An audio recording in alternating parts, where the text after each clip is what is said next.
City న్యూస్కు స్వాగతం. Insurance corporation employees union వ్యవస్థాపక అధ్యక్షుడు ఆర్ జనార్దన్కు పలువురు సంఘ నాయకులు ఘనంగా నివాళులర్పించారు. ఇన్సూరెన్స్ కార్పొరేషన్ ఎంప్లాయీస్ యూనియన్ వ్యవస్థాపక అధ్యక్షుడు దివంగత ఆర్ జనార్దన్కు పలువురు సంఘ నాయకులు ఘనంగా నివాళులర్పించారు. ఆర్ జనార్దన్ సంస్మరణ సభ జీవిత బీమా సంస్థ కార్యాలయంలో నిర్వహించారు. ఈ సందర్భంగా ఆయన చిత్రపటానికి పలువురు పూలమాలలు వేసి నివాళులర్పించారు. ఇన్సూరెన్స్ కార్పొరేషన్ ఎంప్లాయీస్ సమస్యల సాధనకు అలుపెరగని పోరాటం చేసిన జనార్దన్ చిరస్మరణీయుడని వక్తలు పేర్కొన్నారు. ఈ కార్యక్రమంలో సంఘ నాయకులు జి కిషోర్ కుమార్, ఆర్ రఘు, సుధాకర్, గోవర్ధన్, చంద్రపాల్, బోరా సుబ్రహ్మణ్యం, రాజారావు తదితరులు పాల్గొన్నారు. ఎంత మితభాషో, ఎంత నిగర్వో అంత కార్యదక్షతాపరుడు. తన ఏదైనా సంకల్పం చేస్తే మాత్రం నిశ్శబ్దంగా ఆ కార్యక్రమం అంతం అయ్యేదాకా, దాన్ని సాధించేదాకా ఆయన పట్టు వదిలేవాడు కాదు. శ్రామిక వర్గ సంక్షేమం కోసం ఆయన తన సుఖాన్ని కూడా త్యాగం చేసి అహర్నిశలు తపనతో శ్రమించిన మహానుభావుడు. అలాంటి మహనీయులు మన మధ్య లేకపోయినప్పటికీ భౌతికంగా మన మనోఫలకాలలో ఆయన శాశ్వతంగా వేసిన ముద్ర చెరిగిపోదు. కొంతమంది జీవితకాలంలోనే గుర్తుంటారు, కొంతమంది జీవితం చాలించిన తర్వాత కూడా జీవించి ఉంటారు. చిరంజీవిగా ఆయన మనలో జీవించే ఉంటారు. అంతటి మహనీయునికి నివాళులు అర్పించడానికి అవకాశాన్ని విజయవాడలో, హైదరాబాద్లో, బందర్లో వరుసగా జరుగుతున్న ఏఈఏ అలాగే రిటైర్డ్ ఎంప్లాయీస్ నాయకులందరికీ కూడా మా కుటుంబం తరఫున నేను కృతజ్ఞతలు తెలియజేసుకుంటున్నాను. వాస్తవంగా మా నాన్నగారి గురించి నేను పెద్దగా గొప్పగా చెప్పుకోవాల్సింది లేదు, ఎందుకంటే మీ అందరికీ ఆయన గురించి తెలుసు. రాధాకృష్ణమూర్తి గారు లాంటి వాళ్ళకి ఇంకా చాలా విషయాలు తెలుసు. కొడుకుగా మాకు తెలిసింది ఏంటంటే ఆయన కోపడ్డ విషయాలు, మమ్మల్ని పనిష్మెంట్ ఇచ్చిన విషయాలు ఇవే గుర్తొస్తుంటాయి మాకు.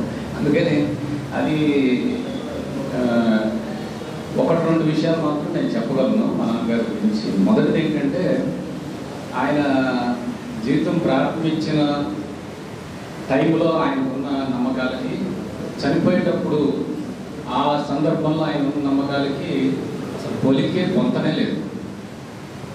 మాకు తెలిసి మేము బందర్లో మా జీవితం మొదలుపెట్టి మేమంతా 1వ క్లాస్ నుంచి బందర్లో ఉన్నాం. అప్పుడు ఆయన దాదాపు మారుతి వ్యాయామ సంఘం ఒక గురువు గారుగా చాలామంది రెజలర్స్, వెయిట్ లిఫ్టర్స్ వీళ్ళందరినీ సాయంత్రం అయితే గదే పని.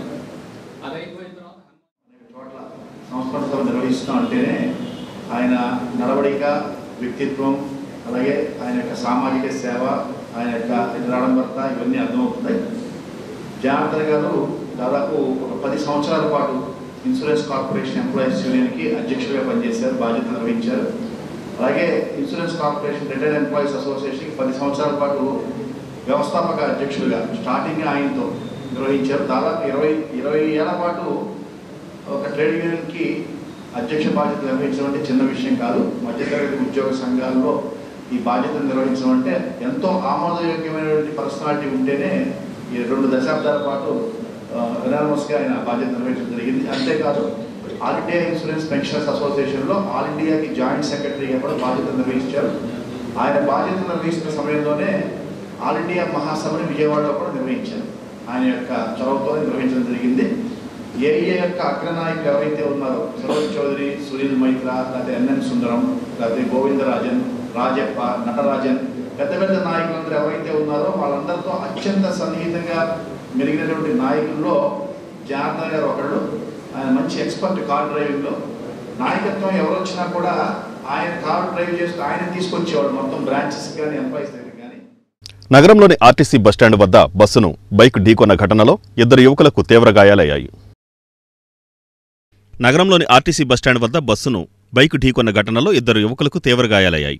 బలరామునిపేటకు చెందిన మోహన్ మరియు రాజేష్లు బైక్పై రేవతి సెంటర్ మీదుగా లక్ష్మీ టాకీస్ సెంటర్ వైపు వెళ్తున్న నేపథ్యంలో బస్టాండ్ సెంటర్ ఎన్టీఆర్ విగ్రహం వద్దకు వచ్చేసరికి పెడన వైపు నుండి వస్తున్న ఆర్టీసీ బస్సు బస్టాండ్ లోపలి వైపుకు తిరుగుతుండగా ఈ ప్రమాదం జరిగింది.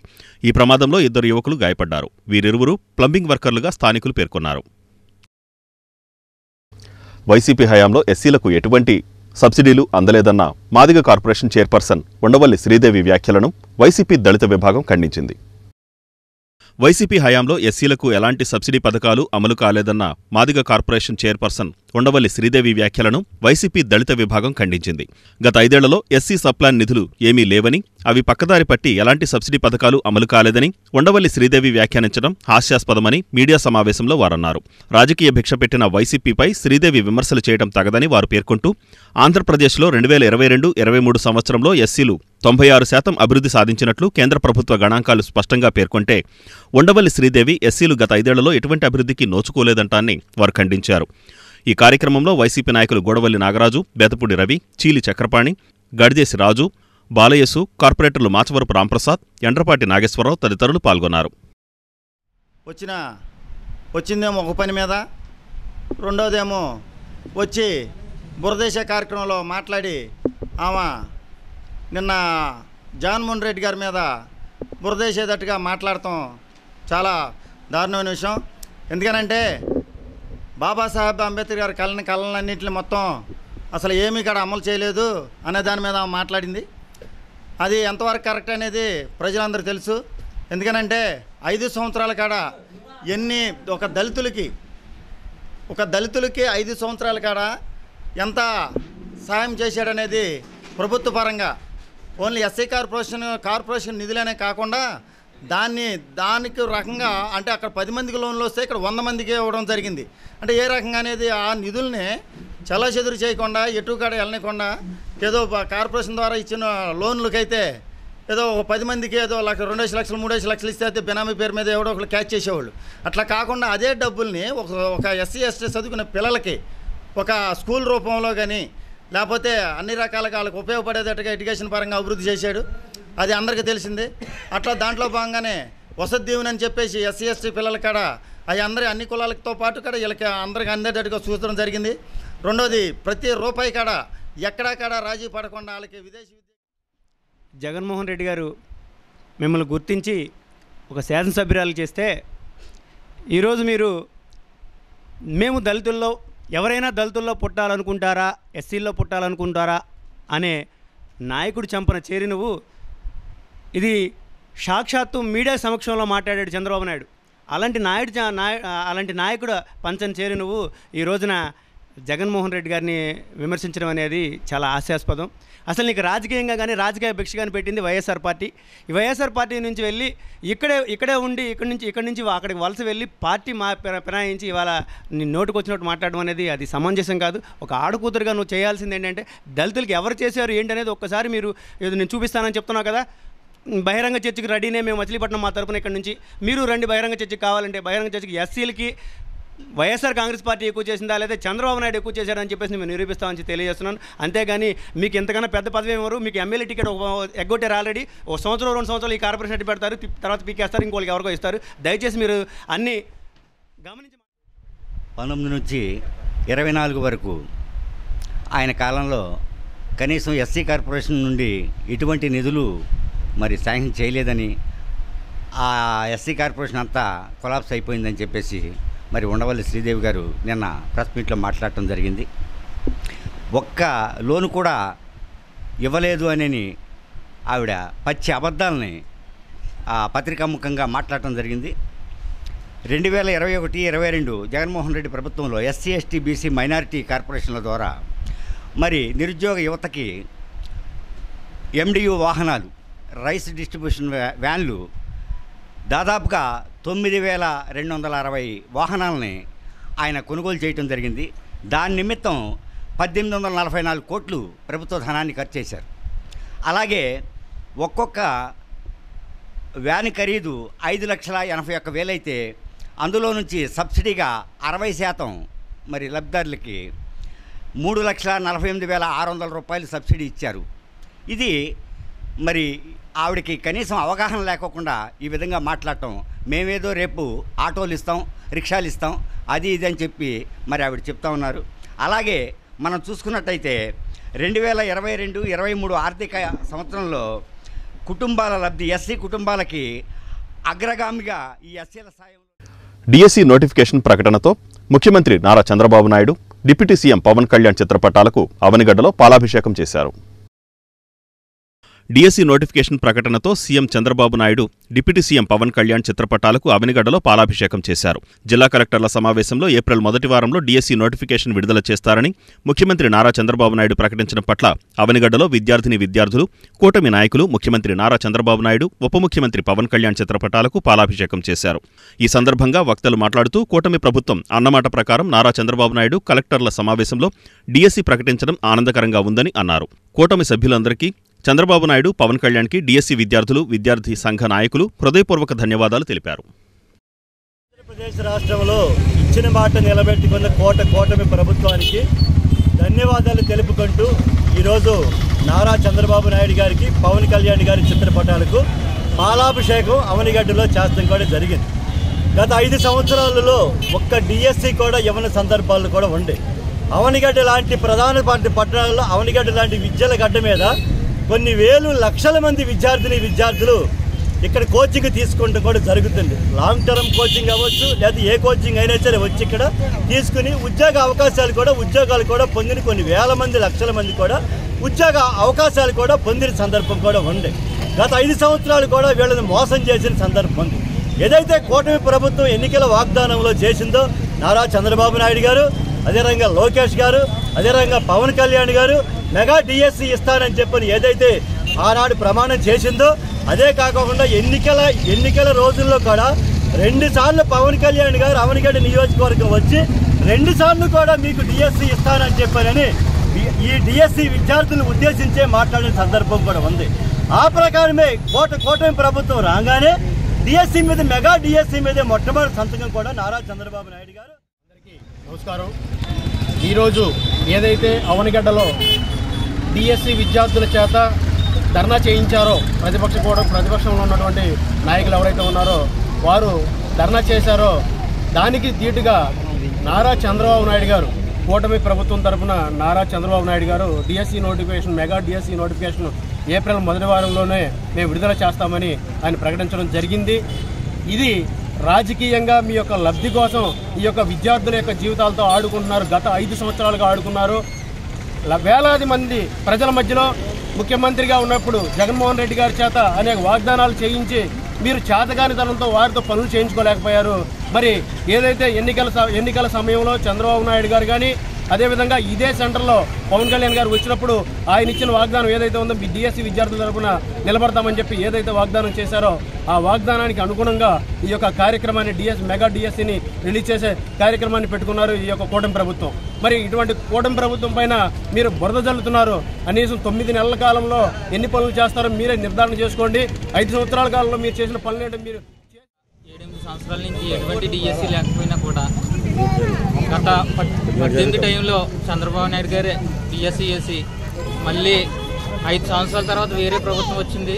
ఆ ప్రభుత్వం ఏం పట్టించుకోకుండా, డిఎస్సి వాళ్ళని ఏమీ పట్టించుకోకుండా, ఉద్యోగస్తులను ఏమి పట్టించుకోకుండా అలా గాలికి వదిలేసి లాస్ట్ని ఎలక్షన్ టైంలో తూతూ మంత్రంగా ఏదో తీసి దాన్ని నిర్వహిద్దామని ఏదో ప్లాన్ చేశారు. అయినా సెట్ అవ్వలేదు. తర్వాత ఫస్ట్ సంతకం అనేది డిఎస్సి మీదే పెట్టి ప్రభుత్వాన్ని స్టార్ట్ చేస్తానని చంద్రబాబు నాయుడు గారు, అలాగే పవన్ కళ్యాణ్ గారు, మోడీ గారి నాయకత్వంతో కూటమి నాయకత్వం స్టార్ట్ చేస్తారని చెప్పారు. అన్నమాట ప్రకారమే చేస్తా రెడీ అవ్వను. కొన్ని సందర్భాల్లో కొన్ని సిక్కులు వచ్చాయి. ఎస్సీ వర్గీకరణ ఇటువంటి రిలీజ్ చేసే టైంలో, నోటిఫికేషన్ రిలీజ్ చేసే టైంలో ఈ సిక్కులు వచ్చాయి. అన్నిటిని కూడా అన్ని కంప్లీట్ చేసేసి నోటిఫికేషన్ అనేది వదులుతారని ఇప్పుడు ప్రకటించడం జరిగింది. ఇలా చేసినందుకు కూటమి నాయకత్వాన్ని అందరికీ, చంద్రబాబు నాయుడు గారికి, పవన్ కళ్యాణ్ గారికి, మోడీ గారికి. కృత్తివెన్ను మండలం చెరుకుమిల్లి గ్రామంలో భూమి రీసర్వే పూర్తి చేసుకున్న సందర్భంగా గ్రామ సభను నిర్వహించారు. కృత్తివెన్ను మండలం చెరుకుమిల్లి గ్రామంలో భూమి రీసర్వే పూర్తి చేసుకున్న సందర్భంగా గ్రామసభను నిర్వహించారు.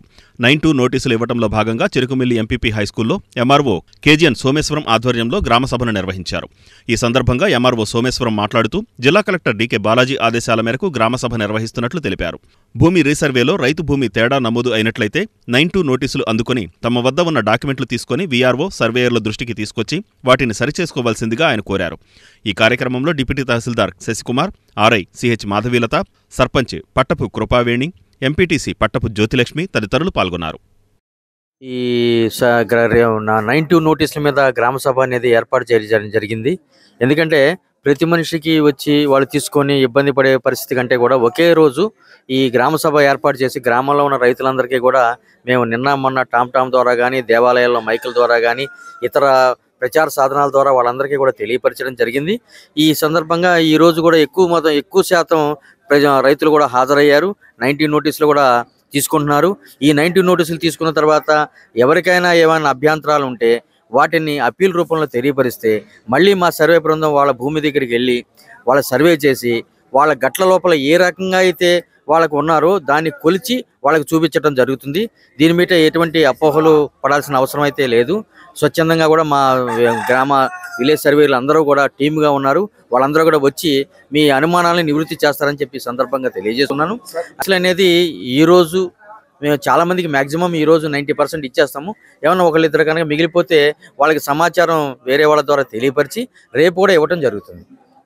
ఒక వీక్ డేస్ లోపల ఇదంతా కూడా కంప్లీట్ చేసి వ్యాలిడేషన్ కూడా కంప్లీట్ చేస్తాము. ఎవరికి కూడా ఎటువంటి ఇబ్బంది లేకుండా చేయటం కోసమే ప్రభుత్వం మోడల్ విలేజ్గా మన మండలానికి చెరుకుమిల్ని సెలెక్ట్ చేయడం జరిగింది.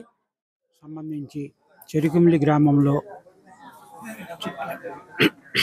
రీసర్వే సంబంధించిన ఈ విషయంలో భూమి సరిహద్దులన్నీ కూడా రైతుల యొక్క భూమి సరిహద్దుల కొలతలు అన్నీ కూడా సక్రమంగా జరిపి వారికి అందజేయబడి వివరములను 90 నోటీస్ ద్వారా ఈరోజు గ్రామ సభ జరిపి రైతులకు అందజేయడం జరుగుతుంది. వాటిపైన అభ్యంతరాలు ఉంటే కనుక సర్వే సమస్యలను పరిష్కరించుకునేందుకు అవకాశం కల్పించబడింది. చట్ట ప్రకారం వారికి ఉన్న సమస్యలు ఏమైనా ఉంటే కనుక వారిని పరిష్కరిస్తామని చెప్పేసి సర్వే బృందం వాళ్ళ ద్వారా నేర్పించగలరు. సేవా కార్యక్రమాల్లో ఎంతో ఆనందం ఉంటుందని వాసవి ఇంటర్నేషనల్ అధ్యక్షుడు ఇరుకుల రామకృష్ణ అన్నారు. సేవా కార్యక్రమాల్లో ఎంతో ఆనందం ఉంటుందని వాసవి ఇంటర్నేషనల్ అధ్యక్షుడు ఇరుకుల రామకృష్ణ అన్నారు. రామకృష్ణతో పాటు జిల్లా గవర్నర్ అన్నం సాయి సునీత, వేముల శిరీష కార్యాలయం వద్ద క్యాన్సర్ వ్యాధితో బాధపడుతున్న కొడాలి యోగేంద్రకు ఆసుపత్రి ఖర్చుల నిమిత్తం 17,000 రూపాయలు అందజేశారు. వాసవి ప్రతినిధులు ఎండూరి సురేష్, శ్రీకాకుళపు రేణుకారాణి, వేముల శిరీష, అన్నం అశోక్, జల్లూరు దివ్యశ్రీ, రంగనాయకులు, అనురాధ, ఉదయగిరి సతీష్, బాలభద్ర ప్రసాద్, వేముల కృష్ణ, పద్మనాభుని శేఖర్, ఎస్ఎన్ గుప్తా, కొత్త రఘునాథ్ తదితరులు పాల్గొన్నారు. Irukula Ramakrishna, Vasavi club international president. మరి ఈరోజు అంతర్జాతీయ అధ్యక్షుని పర్యటనలో భాగంగా గుడివాడ రావడం జరిగింది. అందులో భాగంగా మచిలీపట్నంలో ఉన్నటువంటి వాసవి నాయకులందరినీ కూడా ఈరోజు కలవడం జరిగింది. ముఖ్యంగా ఈరోజు క్యాన్సర్ పేషెంట్ వారికి వాసవి క్లబ్ వారి సహాయార్థం 17,000 రూపాయలు అందించడం జరుగుతుంది. మరి వాసవి క్లబ్ ఇంటర్నేషనల్ 1961 ఒక 11 మందితోటి ప్రారంభమైనటువంటి ఈ సంస్థ మరి ఈరోజు 1,00,000 మంది సభ్యులతోటి 31 జిల్లాలో తెలంగాణ, ఆంధ్రప్రదేశ్, కర్ణాటక, మహారాష్ట్ర, తమిళనాడు, ఒరిస్సా, కేరళ రాష్ట్రాల్లో ప్రతి సంవత్సరం కోట్లాది రూపాయలు వెచ్చించి సేవా కార్యక్రమాలు నిర్వహిస్తున్నటువంటి సంస్థ వాసవి క్లబ్ ఇంటర్నేషనల్. మరి ఈ సంవత్సరం 2025లో మనం ఇక్కడ వాసవి క్లబ్ ఇంటర్నేషనల్ ఆధ్వర్యంలో స్వయం ఉపాధి పథకం కింద వడ్డీ లేని రుణాలు మినిమం 50,000 రూపీస్ చొప్పున 1,50,00,000 రుణాలు ఈ సంవత్సరం అందిస్తూ ఉన్నాం. అదేవిధంగా పేద వాసవ్యులు వాళ్ళ విద్యార్థుల సౌకర్యార్థం 1 కోటి రూపాయలు స్కాలర్షిప్స్ మనం ఇస్తూ ఉన్నాం ఈ సంవత్సరం. అదేవిధంగా కమ్యూనిటీలో ఉన్నటువంటి పేద వాసవ్యులు ఉద్యోగం లేకుండా ఇబ్బంది పడే వాళ్ళకు ఈ సంవత్సరం నైపుణ్యమైనటువంటి ఇరుకుల రామకృష్ణ గారు గుడివాడలో కార్యక్రమం ఇంటర్నేషనల్ విజిట్ కార్యక్రమం ఉండి అట్నుంచి కూడా మన మచిలీపట్నం విజిట్ చేయటం జరిగింది. ముందుగా ప్రత్యేకంగా మా వాసవి క్లబ్స్ తరపున ఆయనకి ప్రత్యేక ధన్యవాదాలు తెలుపుతున్నాము. అలాగే ఆయనతో పాటు మా వాసవి గవర్నర్ గారైనటువంటి సునీత గారు, అన్నం సాయి సునీత గారు ఈ రోజున కార్యక్రమానికి విచ్చేశారు. ఆమెకు కూడా ప్రత్యేక ధన్యవాదాలు తెలుపుతున్నాము. ఈ కార్యక్రమానికి Machilipatnam Vasavi club Machilipatnam, Vasavi club couples Machilipatnam, Vasavi club Vanitha Machilipatnam 3 క్లబ్ల ఆధ్వర్యంలో ఈ కార్యక్రమం ఆర్సీ అయినటువంటి వేముల శిరీష గారి ఇంట్లో ఈ రోజున ఏర్పాటు చేయడం జరిగింది. ఆమె శిరీష గారి ఆర్సీ వేముల శిరీష గారి ఆధ్వర్యంలో ఈ సంవత్సరం దాదాపుగా 15 క్లబ్లు ఆమె అండర్లో జరుగుతున్నాయి. అన్ని క్లబ్లు కూడా ఎన్నో సేవా కార్యక్రమాలు చేస్తూ ఇంటర్నేషనల్ ప్రెసిడెంట్ గారు సూచించిన క్యాలెండర్ ఈవెంట్స్ సేవా కార్యక్రమాలతో పాటు వివిధ కార్యక్రమాలు ఎవరైనా పూర్గా ఉంటే వాళ్ళకి ఏ బాధ కలిగినా కూడా మేము ఉన్నాము. ఈ వార్తలు ఇంతటితో సమాప్తం. నమస్కారం.